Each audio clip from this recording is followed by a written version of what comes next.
دیکھیے مبشر لقمان صاحب نے بابر اعظم پر میچ فکسنگ کا الزام لگایا اور بہت ساری باتیں اس میں مبشر لقمان صاحب نے کی۔ مبشر لقمان صاحب نے کہا نا کہ جب آپ میچز ہارتے ہیں تو پھر ایسے ہی ہوتا ہے، آپ کو گاڑیاں بھی ملتی ہیں، آپ کو بنگلے بھی ملتے ہیں، آپ کو پلاٹس بھی مل رہے ہوتے ہیں۔ بابر اعظم صاحب نے اپنی قانونی ٹیم سے مشاورت شروع کر دی۔ لیکن فیملیز کا ایٹ لیسٹ خیال کرنا چاہیے، آپ ان کی کھلاڑیوں کی مطلب پرفارمنس پر تنقید کر سکتے ہیں، سب کچھ اختلاف کر سکتے ہیں، سب کچھ ہے، لیکن آپ ان کی فیملیز کو کچھ نہیں کہہ سکتے، کیونکہ بہت سارے لوگوں کا یہ خیال ہے کہ بابر اعظم یعنی کچھ بھی کر سکتے ہیں، لیکن ہو سکتا ہے بابر اعظم نے جب کہا ہے کہ آپ معافی مانگ لیں تو مبشر لقمان صاحب آسانی سے ایزیلی معافی مانگ لیں۔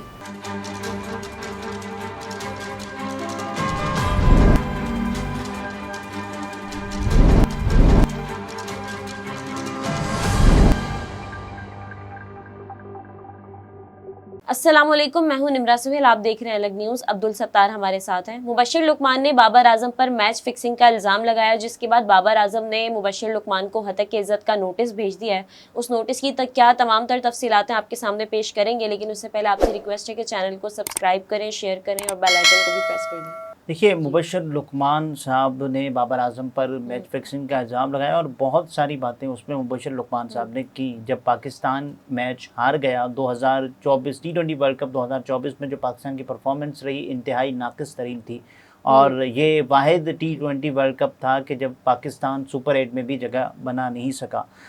اس کے بعد مختلف کنٹروورسیز نے جنم لینا شروع کر دیا۔ کبھی یہ کہا جانے لگا کہ کھلاڑی یعنی آپ کے پریکٹس ہی نہیں کرتے، اور اس کے علاوہ کھلاڑیوں کے مختلف مشاغل ہیں، اور یہ جو کھلاڑی ہیں وہ پرفارم کیا خاک کریں گے جب یہ ٹیم میں ہوں گے ہی نہیں، اور یعنی کہ ٹیم سے سیریس ہی نہیں ہوں گے، گروپنگ ہے، اور اس کے علاوہ بہت ساری باتیں کہ اندرونی طور پر کیا چل رہا تھا۔ لیکن جو مبشر لقمان صاحب نے بات کی وہ بڑی حیران کن بات تھی۔ یہ تو ہم بات کر رہے تھے نا کہ ٹیم کی پولیٹکس ہے، ٹیم کی سیاست ہے، ٹیم میں گروپنگ ہے، اور اس کے علاوہ ان کی اتنی اہلیت نہیں ہے کہ یہ پرفارم کر پائیں، یہ کھڑے نہیں ہو پاتے، یہ ٹک نہیں پاتے، پریشر ہوتا ہے۔ لیکن مبشر لقمان ایک قدم آگے چلے گئے، انہوں نے ایک بات کی، انہوں نے ایک دعویٰ کیا، اور انہوں نے یہ کہا کہ بابر اعظم صاحب کو ایک گاڑی ملی ہے USA، اور اس کے علاوہ بھارت سے میچ ہارنے کے بعد انہوں نے کچھ اور بھی باتیں کی کہ یہ کھلاڑی جو پاکستان کی ٹیم کے ہیں وہ بکیز سے رابطے میں ہوتے ہیں۔ انہوں نے یہ کہا کہ بابر اعظم کو Audi e-tron گفٹ کی گئی، اور جب یہ پوچھا گیا، انہوں نے اپنی سورس کا نام چڑیل رکھا ہوا ہے، تو انہوں نے کہا جب میں نے چڑیل سے پوچھا کہ یہ بتائیں ذرا کہ بابر اعظم کو Audi e-tron گفٹ کرنے والا کون ہے، تو انہوں نے بتایا کہ بھائی بابر اعظم کو Audi e-tron گفٹ کرنے والا کوئی اور نہیں بلکہ ان کا چھوٹا بھائی ہے۔ اس کے بعد پھر مبشر لقمان صاحب نے یہ کہا کہ یہ کون ہے، یعنی ایسا کیا کام کرتا ہے کہ Audi e-tron جس کی مالیت پاکستان میں 6 سے 7 کروڑ روپے بنتی ہے، تو یہ گفٹ کر دی بابر اعظم کو ان کے چھوٹے بھائی نے۔ اگر بابر اعظم صاحب کا معاملہ ہوتا تو ٹھیک ہوتا کہ یار دیکھیں بابر اعظم صاحب گفٹ کر رہے ہیں کیونکہ بابر اعظم صاحب اتنا کماتے بھی ہیں، ان کے چھوٹے بھائی نے گفٹ کیا ہے تو اس میں کچھ کالا ضرور ہے۔ تو اس کے بعد پھر انہوں نے کہا کہ بھائی دیکھیں اس کی چھان بین ذرا کر لیتے ہیں، کہ کیونکہ بابر اعظم کا چھوٹا بھائی کچھ نہیں کرتا، مبشر لقمان صاحب کے اپنے الفاظ ہیں کہ وہ ٹھینگا کرتا ہے۔ اور اس کے بعد ہم نے دیکھا کہ اور بھی الزامات بابر اعظم پر لگنا شروع ہو گئے کہ گھر کا معاملہ ہے آسٹریلیا میں، اور اس کے علاوہ ایک اور گھر کا معاملہ ہے جو کہ دبئی میں۔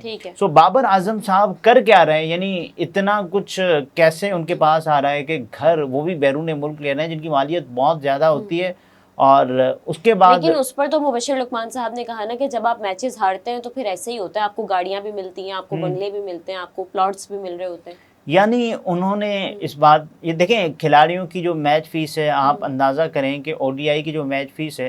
وہ تقریباً کوئی 4.5 لاکھ بنتی ہے، اور اس کے علاوہ جو T20 کرکٹ کی میچ فیس ہے وہ غالباً بنتی ہے 2.5 لاکھ تقریباً، اور اس کے علاوہ جو ٹیسٹ کرکٹ ہے وہ بنتی ہے اس کی میچ فیس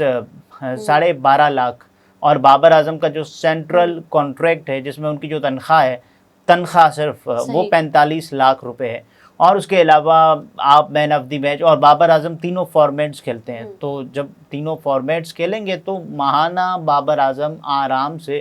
اگر یعنی سیزن چل رہا ہو، کرکٹ چل رہی ہو، تو آرام سے 1 کروڑ سے پلس کما لیتے ہوں گے، اور اس کے علاوہ یہ جو ایڈورٹائزمنٹ یہ سب उनसे सब अलावा तो है। अलग है ये बिल्कुल, देखें हाँ। कमर्शियल की तो मैं बात ही नहीं कर रहा, वो तो बाबर आजम साल में अगर ना भी कमाते होंगे तो भी तो वो ये सब कुछ खुद ले सकते हैं, ऑडी ड्रोन या प्लॉट्स, बंगले, गाड़ियां, सब कुछ। लेकिन मुबश्शिर लुकमान साहब कह रहे हैं कि अगर आप मैच हारते हैं तो ही देखिए ये आपको उन्होंने ये सब कहा ना मिलता है। कि ये इल्जाम है ना मुबश्शिर लुकमान बिल्कुल साहब की इल्जाम है, जानिब और उसके बाद ये तो नहीं है ना कि मुबश्शिर लुकमान साहब ने हमें ये बात कर दी, उसके बाद भी उन्होंने ये कहा कि देखें एक से ज़ायद वीडियोस इस मामले पर की कि पाकिस्तान कैसे मैच हार रहा है और कैसे पाकिस्तान ने नाकिस कारकर्दगी दिखाई। और बहुत सारे लोगों का ये ख्याल है कि पाकिस्तान ने ज़रूरी नहीं है कि ये बाकायदा तौर पर प्लान करके मैच हारा हो, ये आपकी जो अहलियत है, आपकी जो सलाहियत है, आपकी जो काबिलियत है, तो ये इसका सिला भी हो सकता है। और उसके अलावा जो यानी बाबर आजम साहब ने इस पर गौर करना शुरू किया, ये पिछले हफ्ते की बात है जब ये कहा जाने लगा कि बाबर आजम साहब अब इस पर कुछ ना कुछ करने वाले हैं। मिसाल के तौर पर एक ख़बर आई कि जिसमें ये कहा जाने लगा कि बाबर आजम साहब ने अपनी कानूनी टीम से मुशावरत शुरू कर दी है। मुबश्शिर लुकमान साहब का नाम तब सामने नहीं आया था, कि सामने सिर्फ ये आई थी खबर कि एक टीवी एंकर हैं कि जिसके खिलाफ बाबर आजम कार्रवाई करने का सोच रहे हैं और कानूनी चाराजोई करेंगे, नोटिस भेज सकते हैं। और उसके बाद हमने ये बाकायदा तौर पर अभी एक ख़बर जो हमारे सामने आई है जिसमें यह है कि कप्तान बाबर आजम ने इन इल्ज़ामात पर अपनी कानूनी टीम के ज़रिए मुबश्शिर लुकमान को हत्या इज़्ज़त का नोटिस भिजवा दिया है, जिसमें कहा गया है, अब देखें इस नोटिस में क्या कहा गया है। ये कहा गया है कि मुबश्शिर लुकमान मैच फिक्सिंग से मुत्तल्लिक अपने इल्ज़ामात वापस लेकर कौम से मुआफ़ी मांगे, बस सूरत दीगर कानूनी कार्रवाई की जाएगी। अच्छा, अगर इल्ज़ामात हैं मुबश्शिर लुकमान साहब ने लगा दिए तो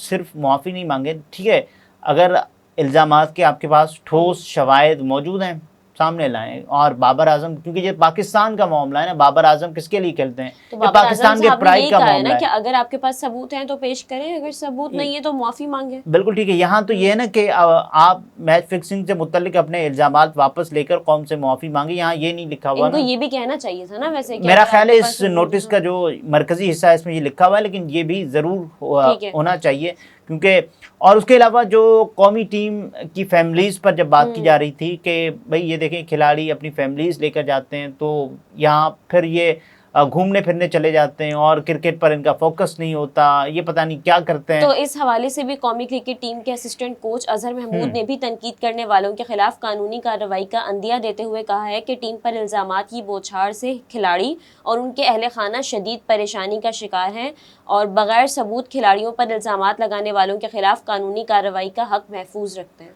यानी अब मुमकिना तौर पर ये भी लगा सकते हैं, ये भी नोटिस भेज सकते हैं, और ये गालिबन मुबश्शिर लुकमान साहब यानी पहले आदमी होंगे जिनको 2 नोटिस मिल चुके होंगे, क्योंकि ये वीडियो भी मुबश्शिर लुकमान साहब ने ही की थी कि खिलाड़ी फैमिलीज़ लेकर जाते हैं। और उसके अलावा जो चीज़ें देखें, फैमिलीज़ लेने का मामला आप इससे भी समझे ना कि कितना हसास, कितना नाजुक है कि हारिस रऊफ जब अपनी फैमिली के साथ जा रहे थे होटल, सो उनके साथ जो नाखुशगवार वाक़या पेश आया। ख्याल करना चाहिए, आप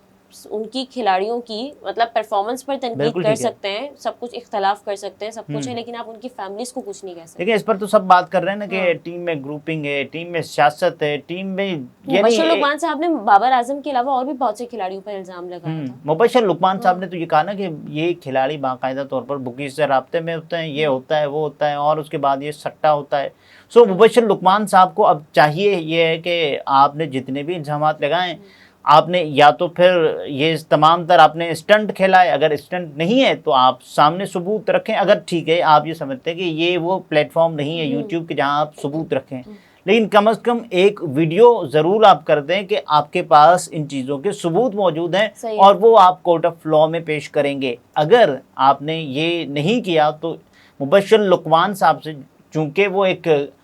कम से कम जर्नलिस्ट ज़रूर है, अच्छे खासे मुनासिब अपने यानी फ़ैन फॉलोइंग के साथ एक बहुत अच्छे जर्नलिस्ट हैं। सो जब मुबश्शिर लुकमान साहब अपना जवाज़ या अपना जवाब पेश नहीं करेंगे लोगों के सामने,